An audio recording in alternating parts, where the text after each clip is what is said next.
Hey everybody, it's Miss Adine, and today I'm doing page 3 of my comic. I'm dividing my page into 5 parts and drawing a few of the places that the space slugs are landing.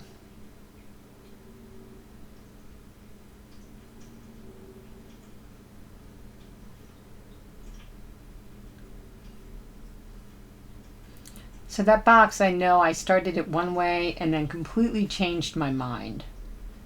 And that happens to me a lot.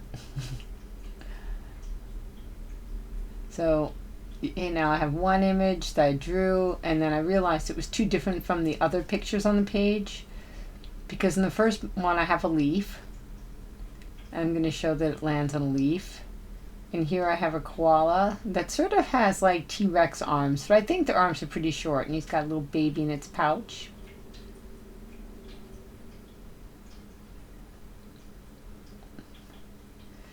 And the animals I put in because somebody asked me if we could do animals this week. And I wanted her to know that I was paying attention, so I decided I would incorporate animals into my superhero origin or backstory. So I've got a chipmunk, a leaf, a kangaroo, a chipmunk, a nest, and what's going to be fish. So I know my zoom's a little messy. I have to do that by hand. I don't have anything automatic. And I'm drawing just really basic leaves here, or what's a symbol of a leaf. One in front of the other. Now that's a little better. It's feeling really close to me there. So I don't want the leaves to be one solid green, so I'm just using different greens and making sort of a pattern of lines. And they're not very neat, but I just like the way it looks this way. They sort of go over each other.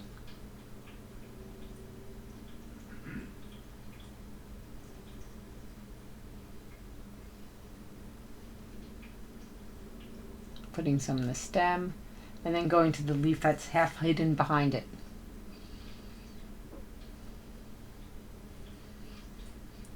Now in this I chose not to have a setting behind each object, to just make it the object in a solid color, because I thought having an entire setting behind each little box would take too long and be too distracting, because the important thing is just where these sea slugs land. Not the sea slugs, sorry, where the space slugs land and what they land on. So here, this other leaf has a bunch of eggs on it. And I've decided that these eggs are from a praying mantis. Now, I decided they were from a praying mantis, and I wanted to add the praying mantis after I'd already colored them in green. So I decided my praying mantis couldn't be green, that it was going to be in a different color. So while I'm working, I'm deciding what color that's going to be, and I pretty much decided metallic and white, because that way it can sort of be like an albino praying mantis, or a little different, or sort of chameleon, like, I don't know. It's not very realistic, but that we can see it over what I've already drawn. And I didn't film it, me drawing it, sorry about that. So, but there he is, my praying mantis. I'm going over some of the white. And outlining him with some glittery green. Giving him bulgy eyes.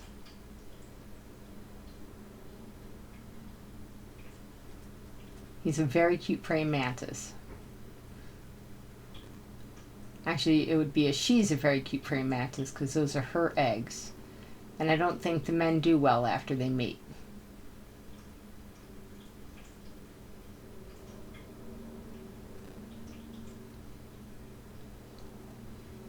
So I like the way the glitter and the white stick out.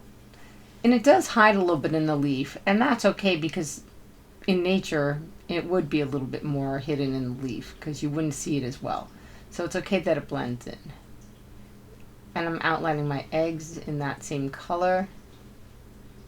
I like the way it makes them sort of pop out and be shiny. I love shiny and glitter. And then here is my space slug going right in an egg.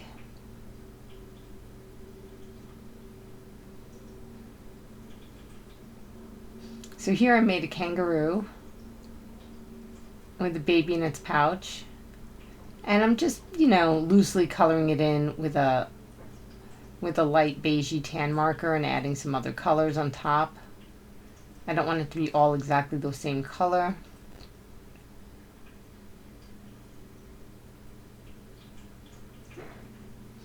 And I've decided that these space slugs don't really hurt anything. They don't eat what's there. They just sort of get eaten and get assimilated into whatever they land on. So if they land in an egg, it's going to just blend their genetic makeup with the genetic makeup in the egg and form a new creature. But it doesn't hurt anything. So it's a very gentle sort of combining of two species versus any violent overtake.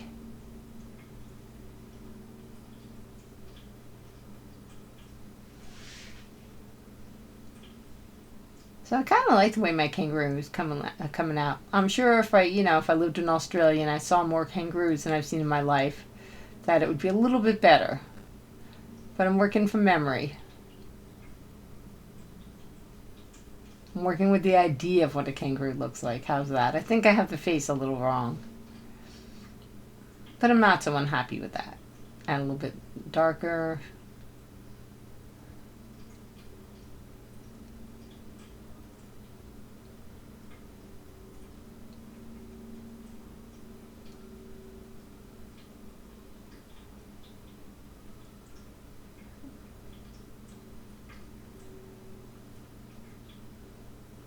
I like the outline. It helps just define them a little bit. And that baby's a mess, but it's okay. It's just, you can tell it's a baby. And here is that space slug. Space slug's going to get eaten by the baby kangaroo.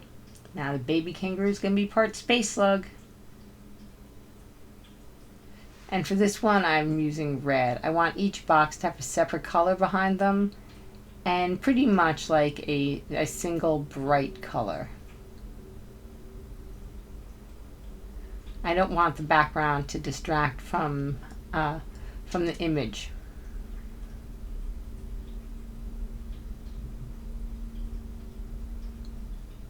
And I could have erased that pencil line before I colored it in, but I didn't bother. It shows a little bit, and that doesn't bother me.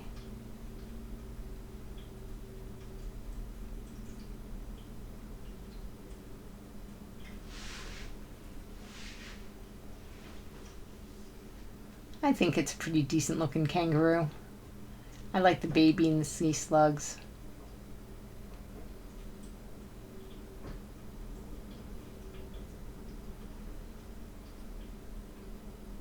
And this is a nice juicy marker, so it feels very quick. I think I've used a lot more of that blue, which is why it seems to take so long.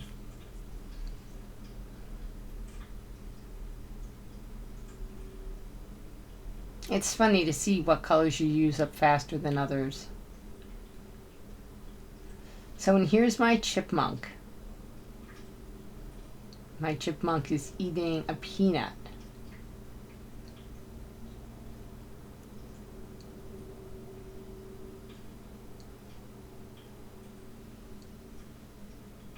Just giving him a quick outline in black. And now I'm adding some brown.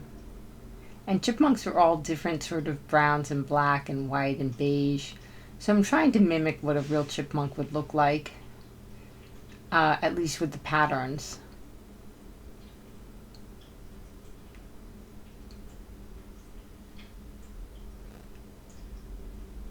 Going over this with the beigey color to fill in. leaving a little bit of white because chipmunks have white in their fur. And now I'm coloring that nut in sort of a dark gray.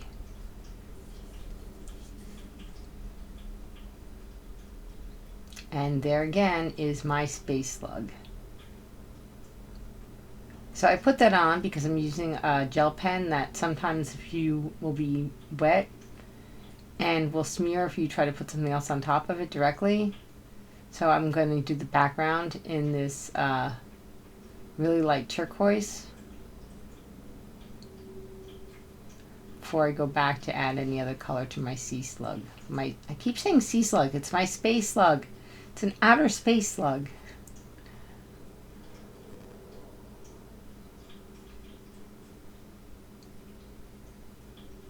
So here I go adding the pink, and it looks done. So now I'm on to my nest. So I'm just drawing 3 big eggs, and I'm making them this yellow. I actually saw big green eggs and blue eggs. So here's the nest it's in.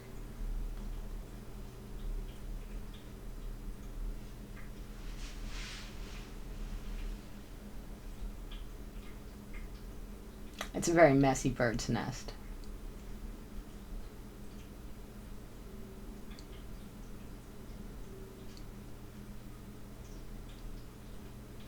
And I know that they don't have a dark outline like that. I'm taking liberties to make it look the way I want it to look.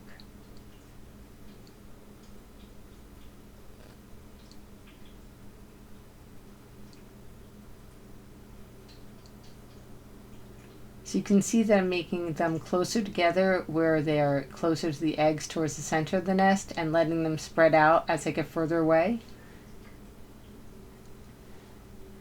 And adding some dark and lights throughout the whole thing. I think birds' nests are made out of different materials and there would be shadows in them.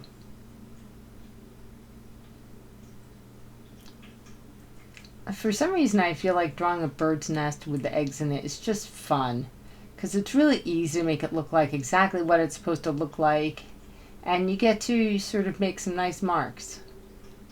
So here I'm adding a little bit of white highlight where the sun's hitting them.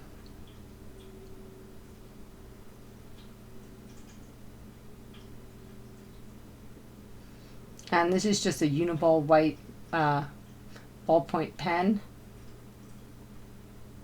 And now I'm going to fill the background in with this pinky lavender color. I love the way that color looks with the different browns.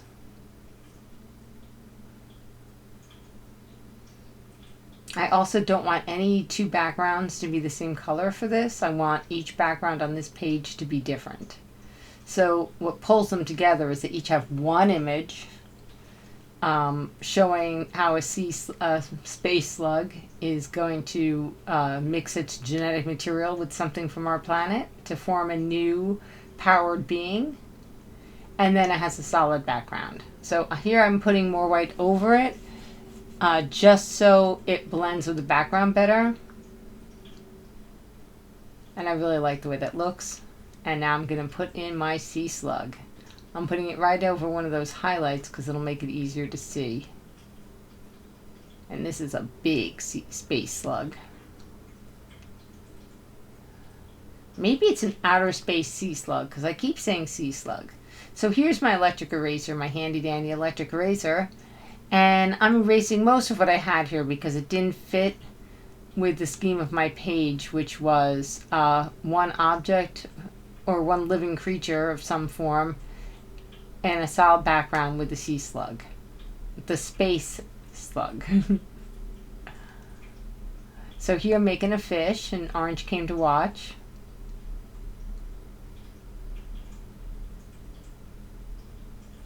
I'm just giving a little bit of texture. You're looking at it from the top down as if you're looking down into the pond.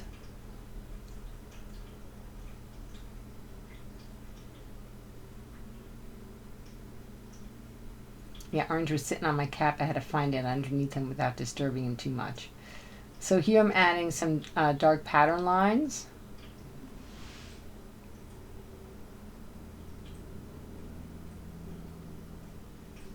I'm adding a little bit of detail to each one of these pictures. I'm just not going to go completely crazy because it's a page in my comic. And this one has 5 different images on it. So it should be relatively quick. Nothing should be hours and hours long. Oops. There we go.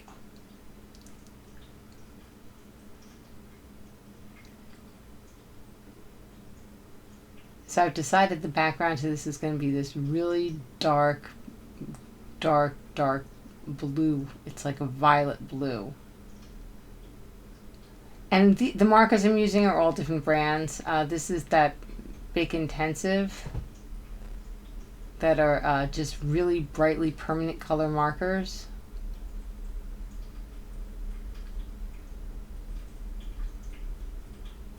And I was just watching how fast my hand goes. You can see where I speed it up and slow it down. And it's just so funny. Zoom. Outlining is slow. Coloring in is super fast. If only I could move and think that fast in real life.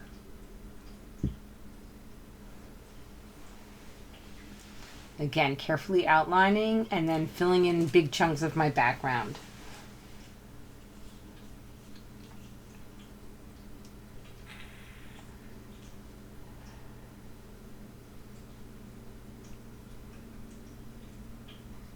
So I like the way these markers work. They don't really blend well, but they have such beautiful color and they go on pretty nicely. They're very juicy. Orange wants to play with them too. You can use markers that are starting to dry out, but you can see how much easier it is when I'm using like a newer marker with a lot of ink versus an older marker that's drying out. It's much quicker to use and it looks nicer at the end. So I think my blues are like needing some help.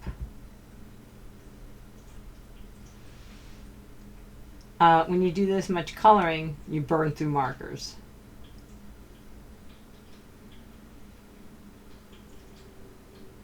And I might just get a, like that 1 inch wide tip of something. So here I'm just putting some water bubbles in the water and a couple of those space sea slugs. Yeah, I decided there's too many white spots. So I hope you really like page 2 of my comic. Tell me what you think in the comments below and have an amazing creative day. Orange says see ya.